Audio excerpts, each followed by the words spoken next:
en 61 après Hégire, en plein désert, non loin du fleuve Euphrate. Des dizaines de milliers d'assaillants contre un seul homme. Le 10e jour de Muharram se joue un drame historique et la terre reçoit le sang d'un saint en son sein.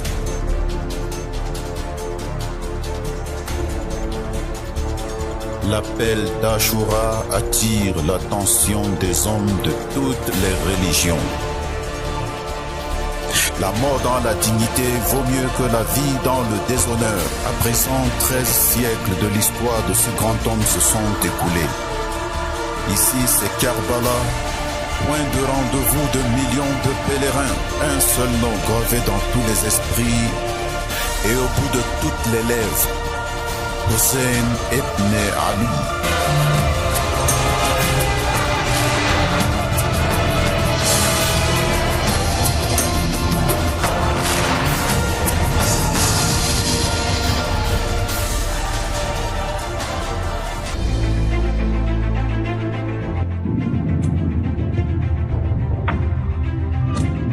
Fin du mois de Rajab en 60.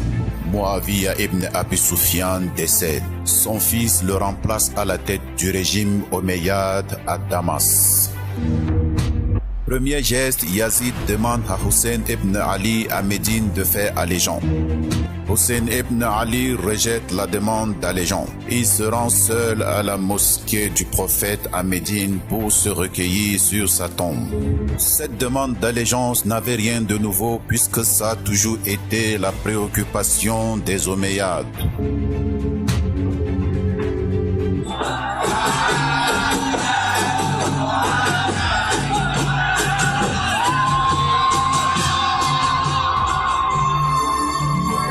L'impuissance et le désespoir que le prophète avait pourtant réussi à écarter de sa communauté avaient réinvesti les esprits à nouveau. À peine une décennie après la mort du prophète, le culte des richesses, du pouvoir et des biens du bas monde rongeait les dirigeants telle une maladie incurable qui finit par contaminer le reste du peuple. Des personnes indignes et incultes, brandissant des titres et qualificatifs islamiques comme fils de tel compagnon du prophète, fils de tel parent du prophète, avaient accédé aux postes sociaux et politiques et posaient des actes inconvenables et désolants. Cela faisait près de 60 ans que le prophète avait fondé la civilisation islamique et l'ampleur des déviations du droit chemin de l'islam était si sérieux qu'on pouvait craindre la déviation totale de l'islam et ses enseignements. Mais que faire? Quelle conduite tenir dans de pareilles circonstances?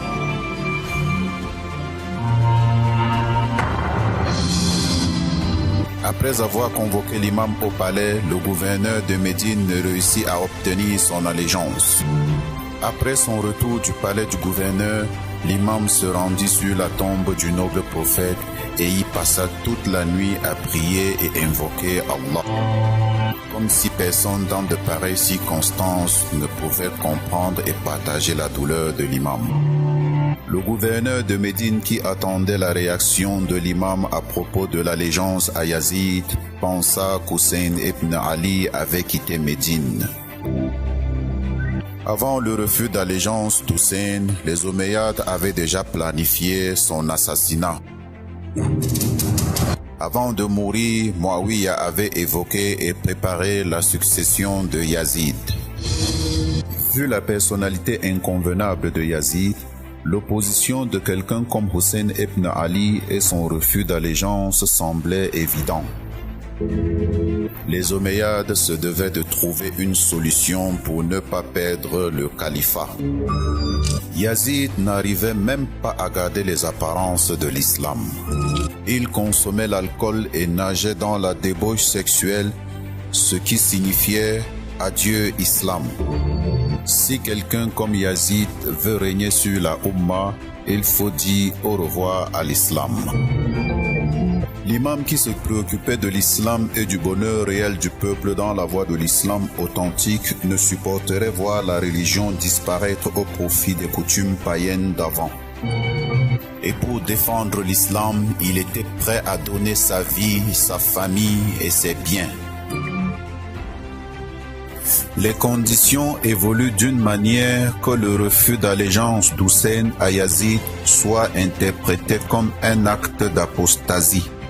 Cette campagne d'intoxication venait des savants affiliés au palais, des savants qui étaient pris au piège des richesses, privilèges et prestiges du bas monde et ne tenaient que les propos qui plaisaient à leurs dirigeants. Les croyances falsifiées étaient un moyen idéal pour le calife usurpateur. Il était sûr que Hussein n'allait pas donner allégeance à Yazid. Mais qu'est-ce qui s'était passé pour que la plupart des dirigeants de la communauté islamique donnent allégeance à Yazid aussi facilement?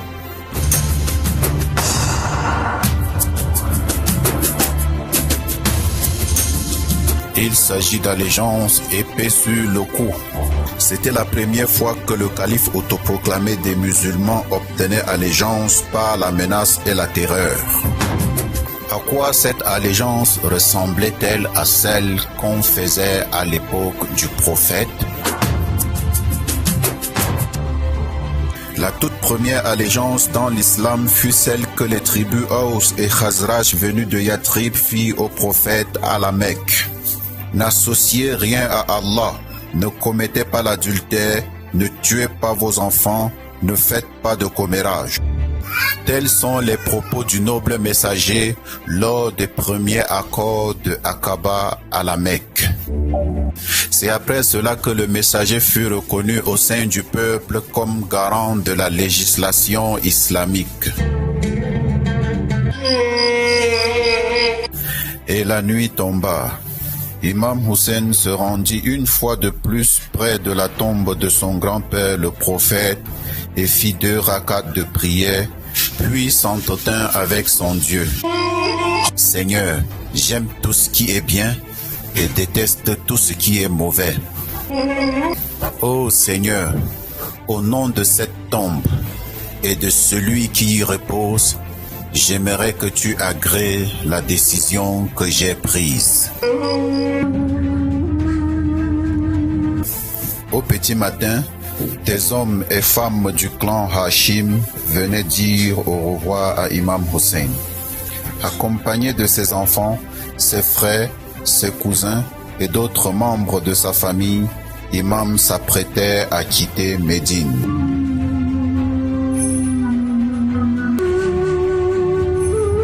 Entre autres personnes venues faire leur adieu à Imam Hussein, on compte Mohammed ibn Hanafiya, son frère. Avec les séquelles encore visibles de la bataille de Siffin sur son corps, l'imam ne pouvait le laisser intégrer la caravane en route pour la Mecque.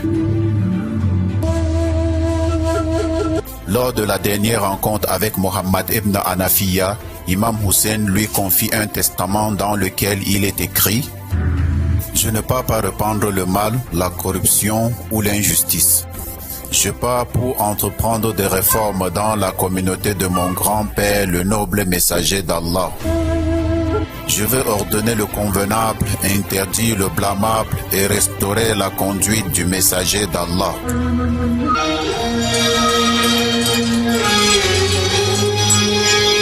Imam Hussein quitte Médine accompagné de ses enfants, ses frères, ses cousins et d'autres membres de la famille, et il répétait doucement ce verset coranique: فخرج منها خائفا يترقب قال رب نجني من القوم الظالمين.